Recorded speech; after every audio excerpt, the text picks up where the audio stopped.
Um, as for me, I would just like to know if there's something that we could do to like motivate other students while they're going through grad school. Maybe have like a group get together or something. I don't know, just something positive to just help motivate students as they go through grad studies because as you guys know, grad school is not easy at all.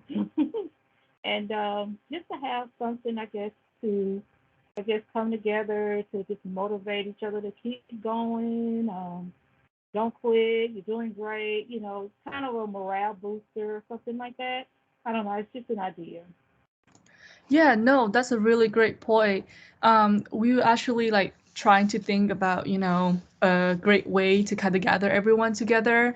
But considering, in light of COVID, everyone is mostly remote. So it's kind of challenging to do that.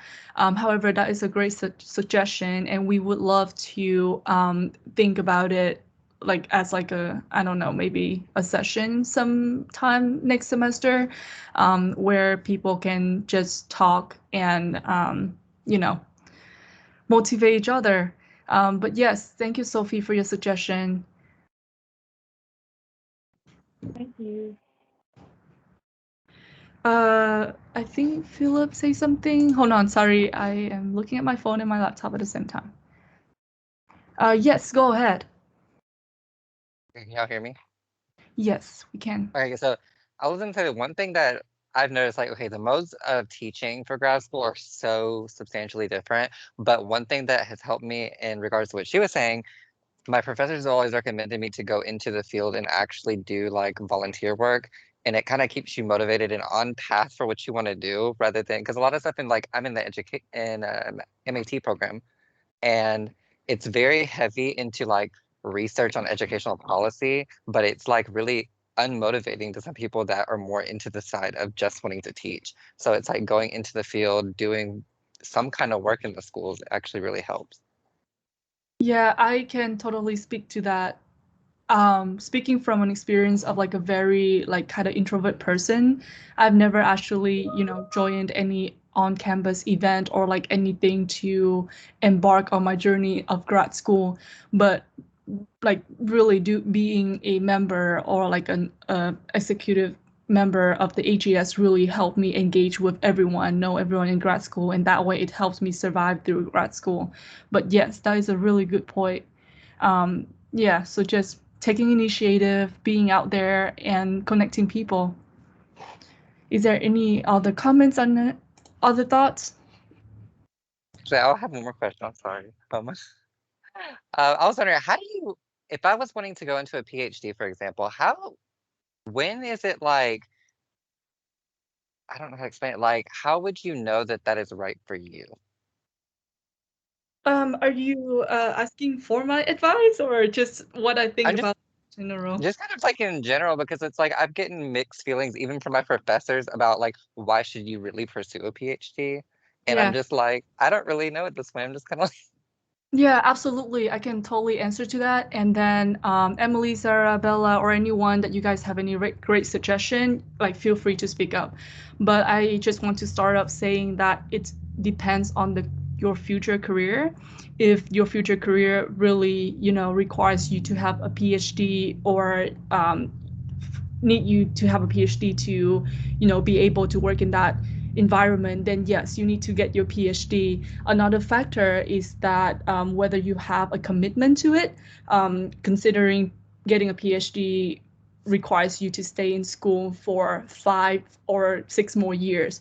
And then another thing to consider is that are you going to get a PhD just to hide away from the real world experience, or you're really interested in getting your PhD? So that's one thing that I consider a lot. Like, I'm just like shying away from going to the real world and get lazy on the job market.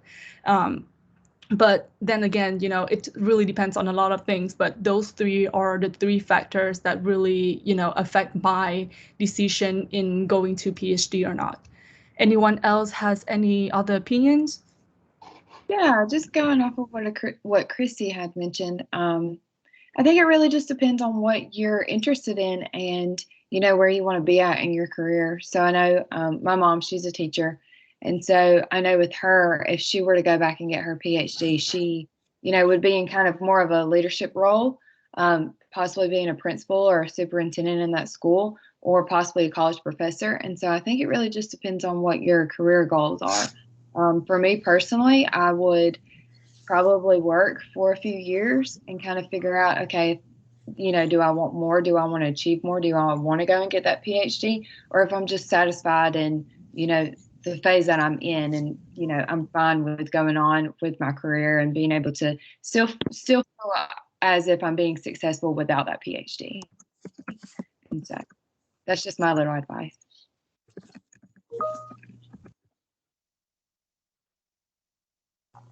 I don't really know if I have advice. Hi, I'm Bella. But I'm kind of in the same boat that you are. I'm debating if I want to get a doctorate or go back for my double major. I'm a criminal justice major. So I know that, I want to work in the FBI, and I'm not required to get a PhD, but it looks cool, and I kind of want to do it just to say I did it, which is probably not the best reason for it.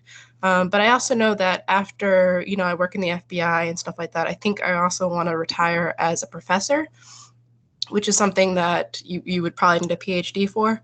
So I think it's just something to consider of what your major is, and, do you want to put that stress, and do you want to do that in your life?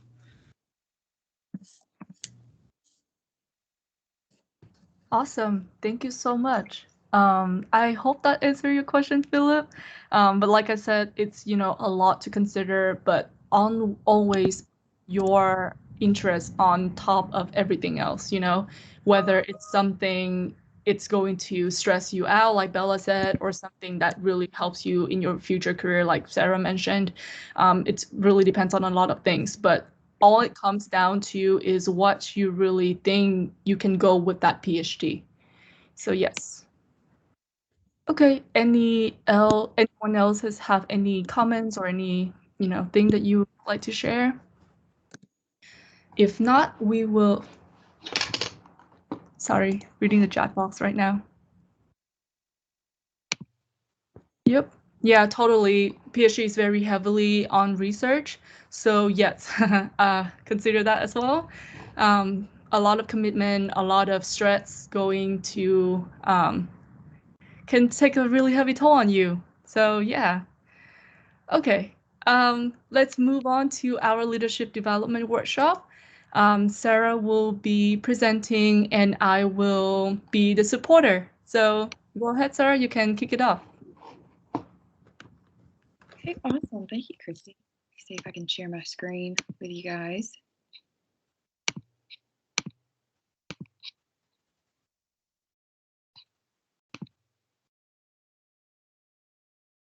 Okay. Can everyone see? Yes.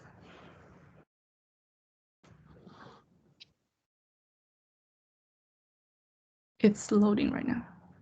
Sorry, guys, I have bad connection here, so hopefully it won't last for too long.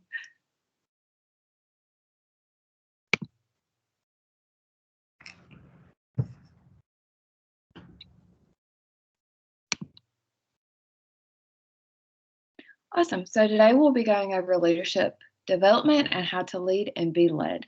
I will be presenting along with Christy.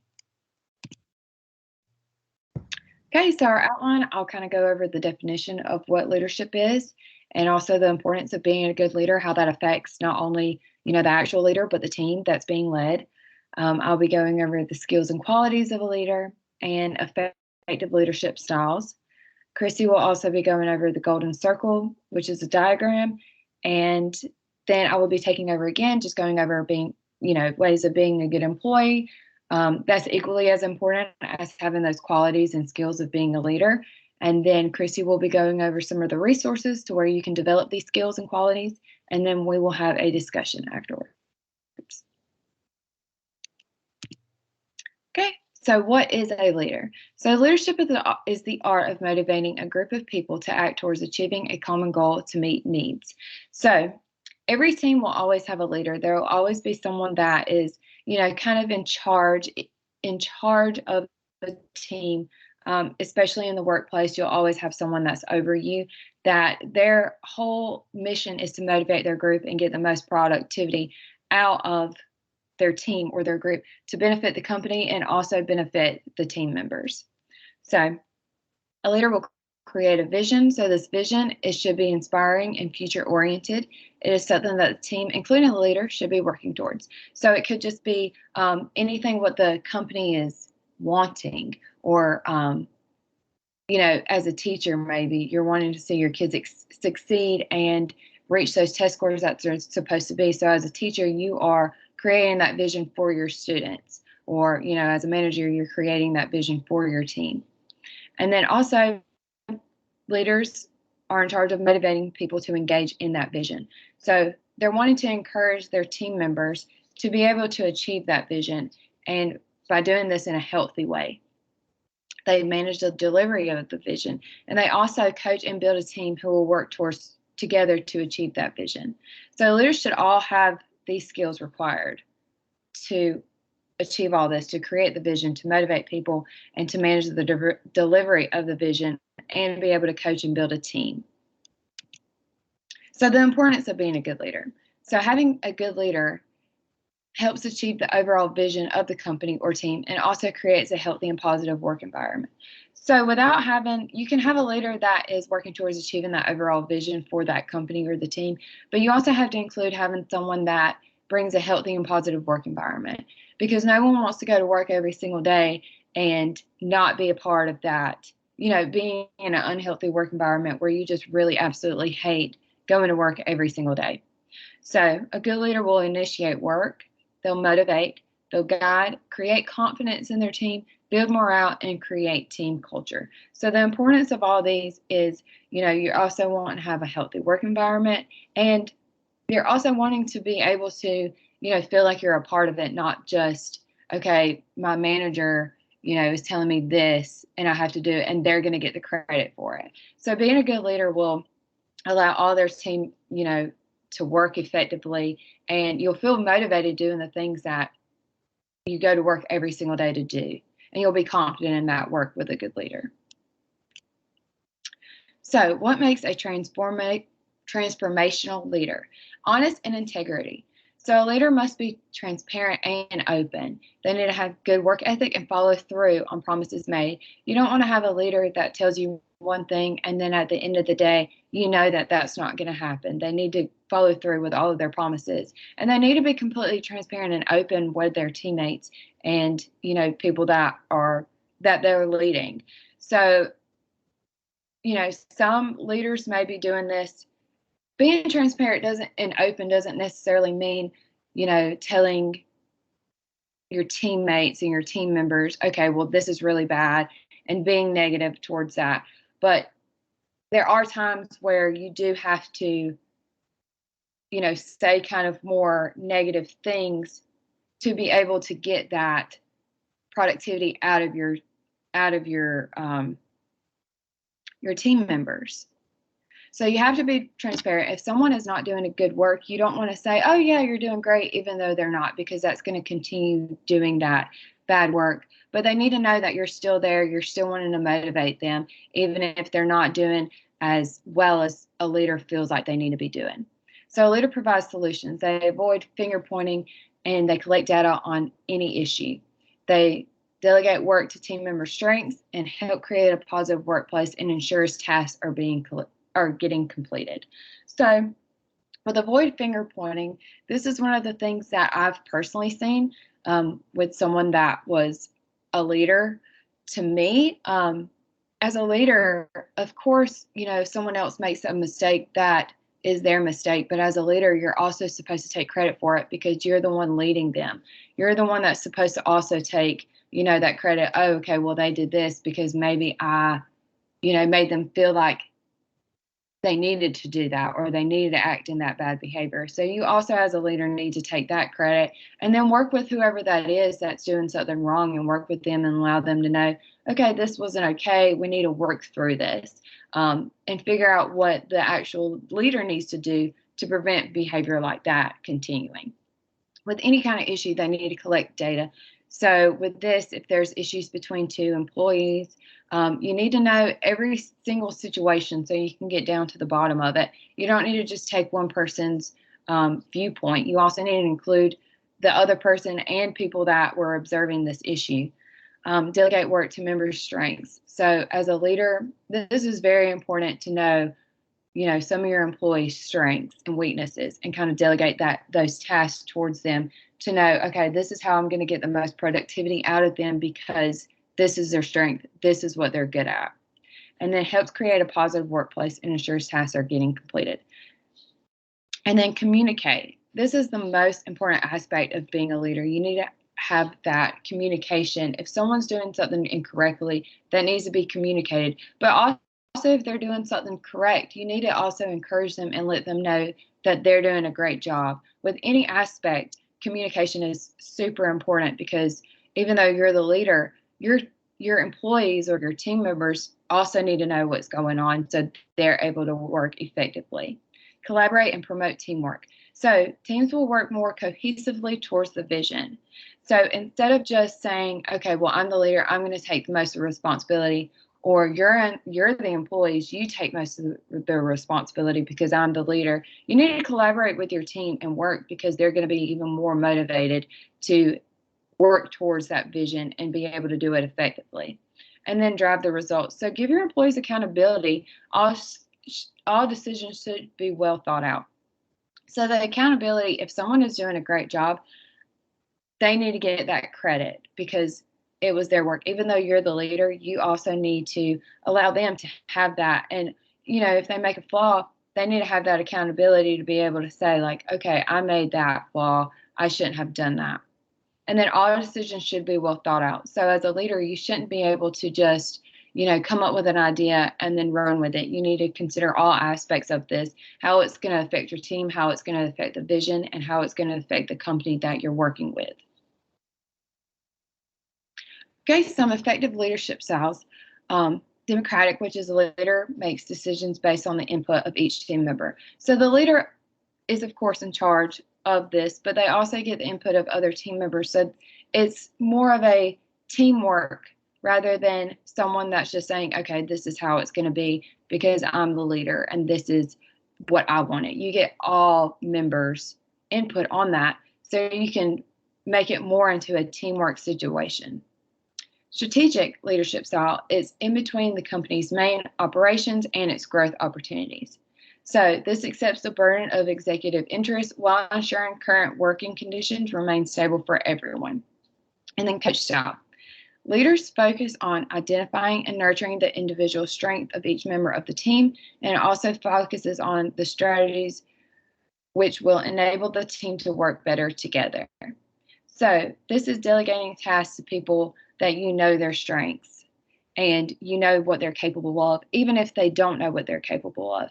If you've ever played a sport or been a part of a club or anything that involves some type of coach, and some type of good coach, you may see this and, instantly notice if, whatever company you're in, if your manager is using this type of leadership style. So with this, even if their team members aren't aware of their strengths, with using this leadership style, this will, if you're giving tasks and you know what their strengths are, even if they don't know it, this will allow them to be able to be more confident and know, okay, well, I'm actually really good at this. And it allows them to kind of figure out what they are really good at and be able to use that to the team's advantage to getting to that vision.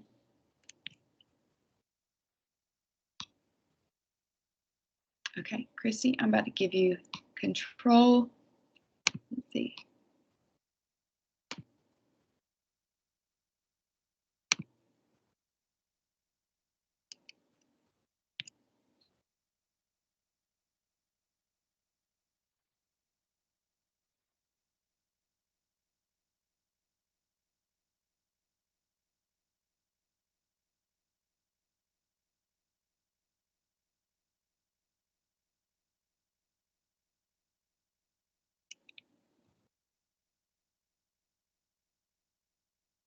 Christy, is your mic on?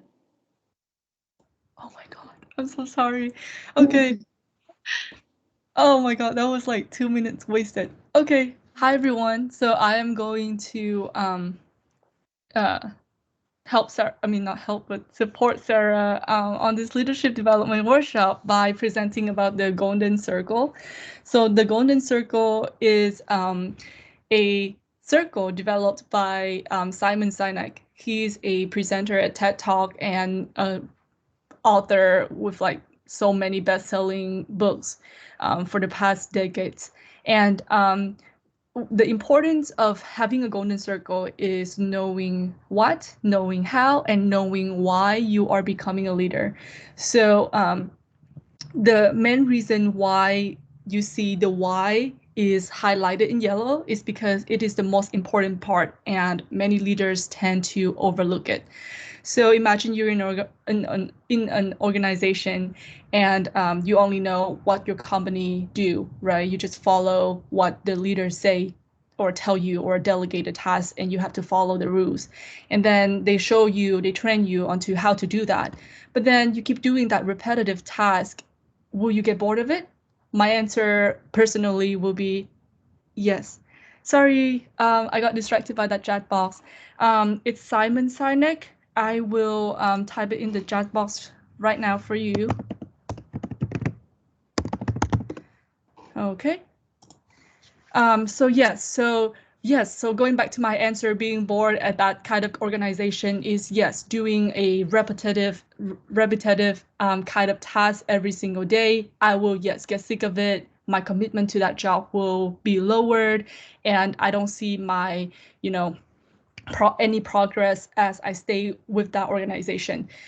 So the why is the most element here that got overlooked by many employees and many leaders when they join an organization. So why, meaning what is the motivation for you as a leader and you as an employee to come into work. So speaking from a leader perspective, you want to know why you want to gather all these people from different backgrounds to do this kind of thing, right? So you have to know your value, what you value to do here, what is it that your company is doing will be helpful to the community and to the employees you have. So then what Simon Sinek basically saying is having this golden circle and starting with the why, you will help that to guide you on how to do the how and the what. So essentially the why is focusing on the motivation and the incentives that can motivate the employees and the leaders to succeed and to progress in the organization. Okay, moving along to how to become a good and effective employee. Switching that to Sarah. Okay, awesome. Yeah, so what makes a good employee? So obviously leadership skills, kind of the things that I had previously gone over, organizational skills. This is super important, in my opinion. It's not only talking about, okay, well, I'm well organized, my desk is organized, I know where everything is. It's organizing your tasks, what needs to be done, excellent written and verbal communication, intelligence, active listening skills, honest, ambition, and strong work ethic. So, as a good employee, this is equally as important as being a good leader, because at all of our points, currently all of us being in grad school, of course, we're going to be working in more upper level job positions, but that doesn't necessarily mean that we're going to be a leader. We may be a leader of a certain team, but there's always going to be someone above us. And so having these skills and being a good employee will eventually get us to those leadership positions if we wish to be a part of the leadership position.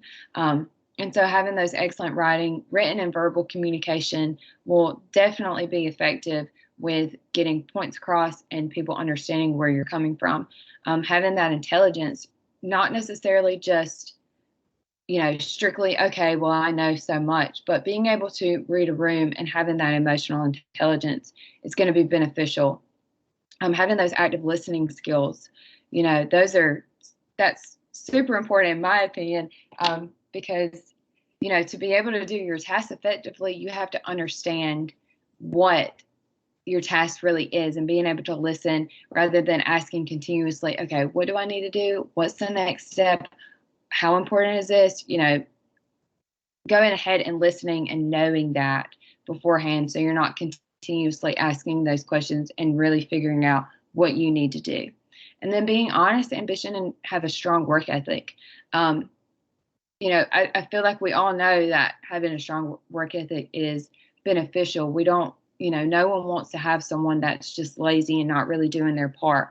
And so having those qualities and those skills are going to be beneficial with you being successful in whatever position that you wish to be in.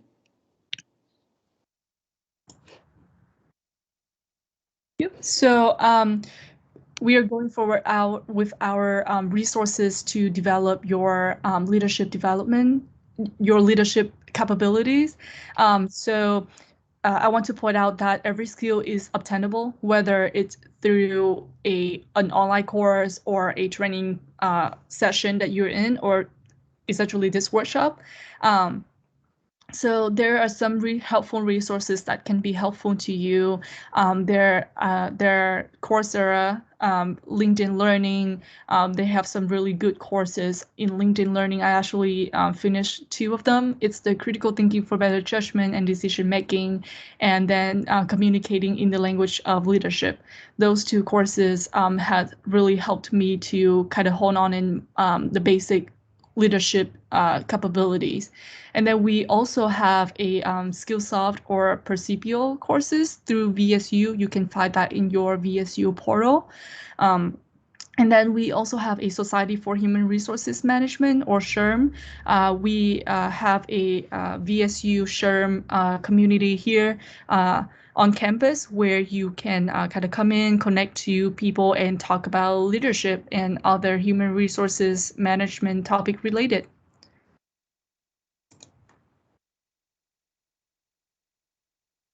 Oops. Okay, so quickly here, we're going to have 2 discussion questions. These are very general, just so we can know people's opinion.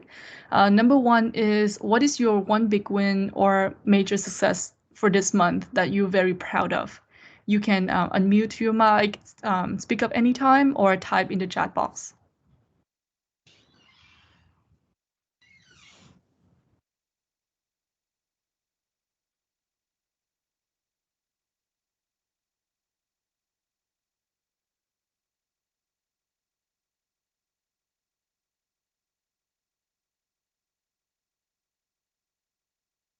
Anyone has any thoughts about your one big win this month?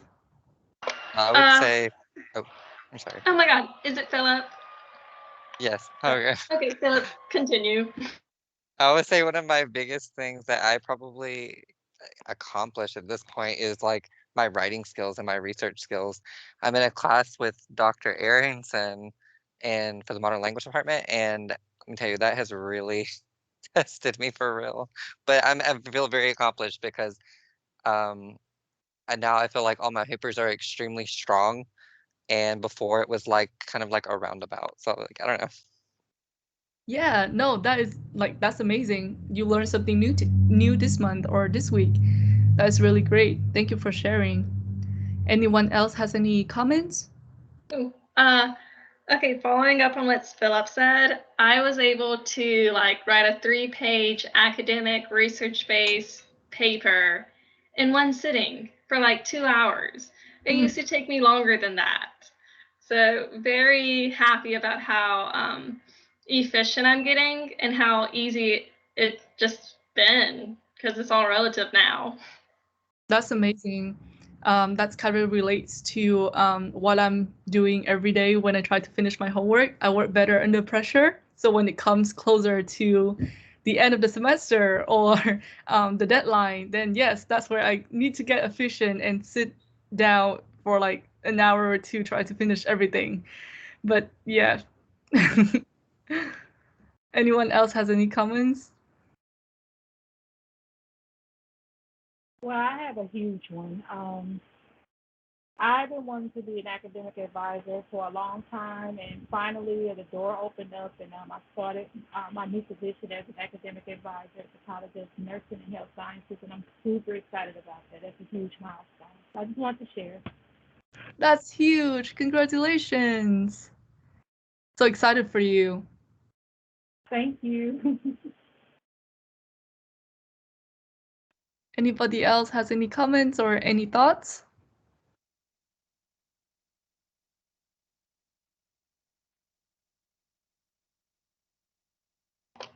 Another accomplishment that I did was register for my classes for the spring semester. Good. Did you get the class you want?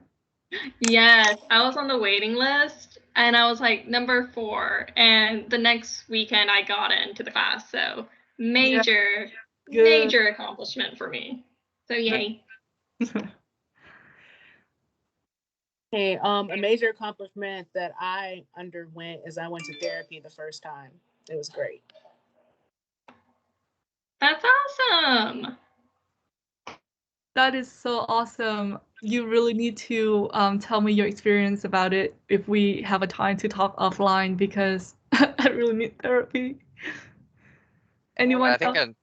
I think another one for me was that I finally now got into going to the gym. To the gym? Yes. Oh my God. Like first I was like so not exercising at all. And now, because I think college is part of it, honestly. And then now I'm just kind of made the time. Yeah, good. Time management. You're doing that really well. Yeah, I yeah, really need. I'm very out of shape, so good for you, Phyllis. Oh my God, Philip, I still have not made that achievement yet. I am going to get back into it next semester, I'm sure of it. But right now, I'm taking a very long break. Okay, any other thoughts?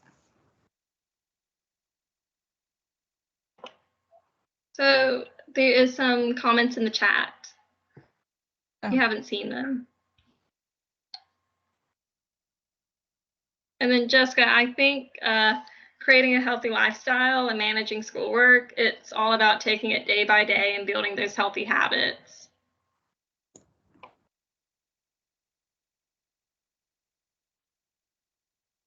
Yeah, it can be challenging as a grad student, you know, balancing all these kind of stuff outside school. But it really comes down to how well you can manage your time and your schedule and really stick to it. That's the hardest part. Alrighty, let's move on to our second question. In just 1 or 2 words, how do you describe your leadership style? So what I mean by leadership style here, it doesn't have to be anything big. Like you don't have to be like a leader in an organization, but it can come from a really small things in your daily life. So like being a leader among your siblings, trying to get your housework done, that can be an example. But just think about your, you know, just everyday circumstances. In 1 or 2 words, how do you describe your leadership style in those situations? Feel free to speak up anytime.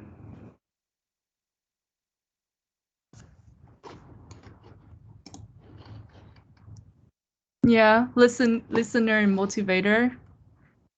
That's a good one. Challenging and inspiring. Yeah.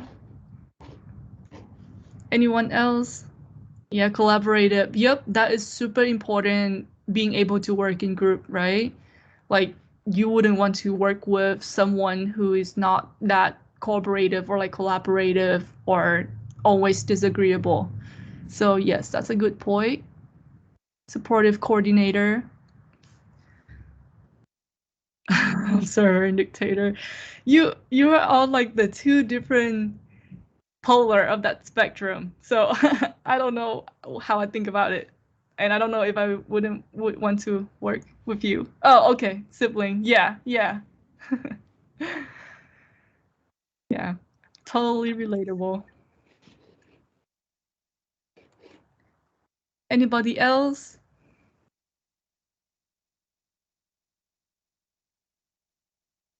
Understanding initiator. Yeah. Mm-hmm.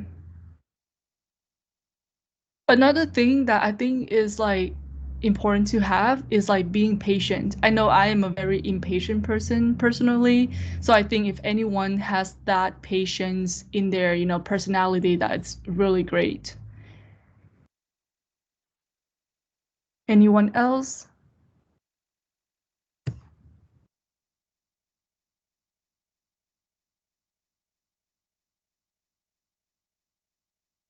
Nope. Okay. Well, that's the end of the leadership development workshop that we have for today. Um, okay. And like I said, I cannot share my screen, but yeah, definitely. Thank you, Emily. Yeah, so we have some social media that you can stay connected with the AGS about, stay up to date about future workshop, future events, and we, uh, from now and then we'll take suggestion from or like volunteer opportunity from our members. If you would like to be connected with the AGS, you can email me your phone number at pdtran@valdosta.edu or follow us on Instagram at gradstudentsvsu. And if anyone else, if you guys don't have any other concerns or other question, our workshop ends here. Thank you so much for participating and, speaking your mind. It is really great to hear your opinion and a lot of great suggestion. Thank you all for putting this on. It was really great. Thank you. Thank you. And then if you guys have any recommendations, please feel free to put in the chat about any spring events. Okay, Philip, I don't know who that Vietnamese person is, but I'm pretty sure I'm the only Vietnamese on this campus. I'm not. I'm sharing my screen so I can't see the chat. Yeah, so Philip said that made a suggestion about offering Vietnamese language workshop about these topics. Ah. Yeah. Thank you, everyone. And yes, Jessica, sorry, I just read your message now. This presentation is being recorded, and then I will send it out tomorrow morning so that anyone who sign up will be able to receive it. So thank you for joining today.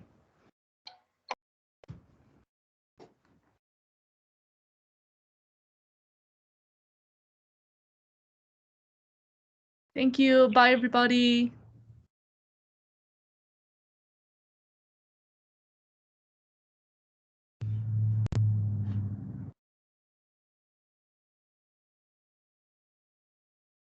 Bye, everyone. Thank you so much.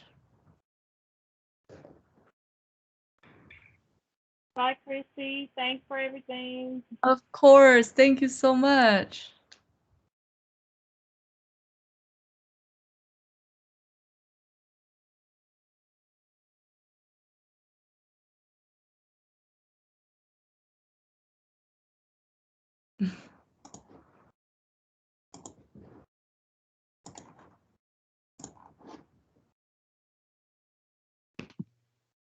We have what?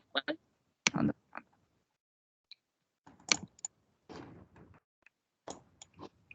Let me stop recording.